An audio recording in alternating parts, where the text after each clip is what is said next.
કાળમીંડ પર્વતોના પ્રદેશ તરીકે ઓળખાતી ઈડરની ગિરિમાળાઓ જૈન, મુસ્લિમ અને હિન્દુ સ્થાપત્યનો અદ્ભુત વારસો પોતાની અંદર સમાવીને બેઠી છે. આ ઉપરાંત ઈડરના ખરાદી સમુદાયના જે રમકડા છે તે પણ ગુજરાતભરમાં પ્રખ્યાત છે.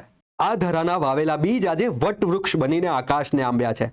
વિશ્વ શાંતિના કવિ અને ગુજરાતી કવિતાના શેષનાગ એવા વાસુકી કાળની થપાટો ખાઈને પણ કાંઠા કાળજે કથાઓને શબ્દોમાં ઢાળનાર પન્નાલાલ પટેલ, જેસલના નામે જાણીતો ગુજરાતી ફિલ્મ જગતનો ચહેરો ઉપેન્દ્ર ત્રિવેદી અને લંકેશના હુલામણા નામે જાણીતા અરવિંદ ત્રિવેદી આ ધરાના સંતાનો છે.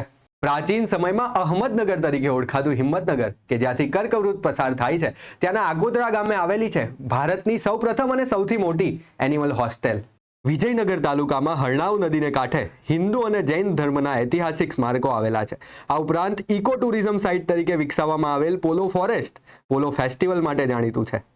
આકુળ, વ્યાકુળ અને સાબરમતીના સંગમે પોશી તાલુકાના ગુણ ભાખડી ગામે યોજાય છે ચિત્ર વિચિત્રનો મેળો, જે લોકોમાં અનેરું આકર્ષણ ધરાવે છે. ભારતમાં આવેલા 6 બ્રહ્માજીના મંદિરો પૈકીનું એક, જ્યાં બ્રહ્માજી પોતે ચતુર્મુખ સ્વરૂપે બિરાજે છે, એ તાલુકો એટલે ખેડ બ્રહ્મા. આ ખેડ બ્રહ્માને મિની અંબાજી તરીકે પણ ઓળખવામાં આવે છે.